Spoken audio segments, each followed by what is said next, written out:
What is your ADHD journey? I think it's important that all of us with ADHD at some point tell our story, and I think it's important that we listen to other people's ADHD journey as well, because we're ADHD story. Because I think most importantly it helps us realise that actually we're not alone. The challenges that we've had, the struggles that we've had, the mental health issues that very often go with it that we've had, realising that we're not alone in all of those, I think it's very important. Hi, my name's Adam, I'm 52, undiagnosed ADHD, figuring shit out and helping people along the way, so thank you for being here. I say 52, I'm 52 next month, but I'm rounding things up. But I thought it was time to tell my ADHD journey, whether you listen all the way through or not. Almost irrelevant, I hope you do, but if you don't, that's totally cool. We've got short attention spans and most people probably aren't interested, but my journey started, I would say 2 years ago, and I can't remember what it was, but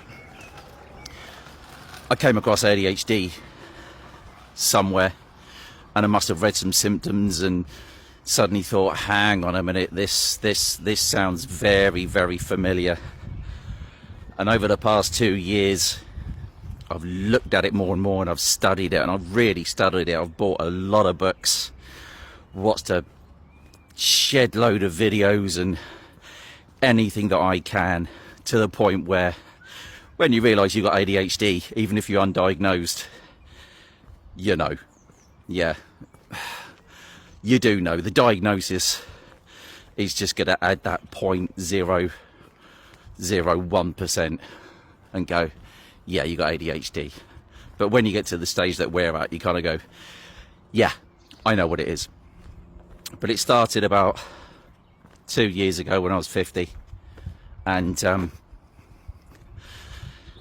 since then it really has been a journey. And it's interesting when you realise why certain things have been as challenging as they have, why certain things happened, and you know, certain relationships ended up the way that they did. And I can look back and go, oh my god, you know, I've had something like 36 different jobs, many of them at the same time, since I was 16. So what, 36 jobs over 30, or is it, no, maybe it's like 18 jobs, I can't remember. I did do the maths once. I try and think of it and come back to it, but I can look back and go, that's why I've had so many different jobs. And I'm 52 now, and it was only maybe 6 months to a year ago that I realised the things that I'm good at, there isn't a set job for. There really isn't. And I think that possibly happens to a lot of people with ADHD, because we're typically entrepreneurial, we think outside the box, we get bored easily. And when you think about the things that you're good at, for me, I'm good at talking, and I love helping people, and I love working by my own agenda, my own timeline. I love to be independent. I love to help people solve problems. I love making people laugh. And I've done the exercises that I talk to people about with regards to their own career paths. And for me, what I should be doing, what I'm doing now, not full time, but that's the long-term plan, is helping other people figure out what the hell they should be doing for a living that's going to make them happy, that's going to align with their ADHD skills and abilities and minimize their ADHD challenges. That's the thing that really fires me up and gets me interested. And that's not on the list of the best jobs for people with ADHD. I mean, entrepreneur is on there, but that's such a vague term, isn't it? It's such a vague term. Whereas for most people, it's, you know, you can go, oh, I should be a plumber, I should be a mechanic, should be a plasterer, should be whatever. But a lot of people with ADHD, it's not clear. That's what makes it really, really difficult, and that's why I'm so determined to be coaching and talking about and with people with ADHD in their careers full time. And I'm not there yet. There's a long way to go, but it's through my experience of 36 years of working and 36 years of failing, getting it wrong, and finding things that work and things that don't work. And it's only been in the last year or so that I've analysed that. But I can also look back at previous relationships with my own father, who clearly has ADHD, but nobody picked up on it. So for years, people just thought he was obnoxious, annoying, pain in the arse, childish, all these things that you will think about someone if they and you don't realise they have ADHD, because when it goes undetected, it causes massive problems with relationships. It really, really does. And I can look back at my romantic relationships, my previous marriage. I can look back at my previous marriage and go, oh my God. And I've cleared the air with my ex-wife and apologised and explained, and not given excuses, but given reasons, and said, I didn't know this at the time, and I know it now. And I've forgiven myself and explained why I was the way that I was. And I can look back and see the things that I needed in the marriage that weren't there in the end. And I still say I had a successful marriage, because for the vast majority of it, it was successful. And then in the end, ultimately, we both needed different things.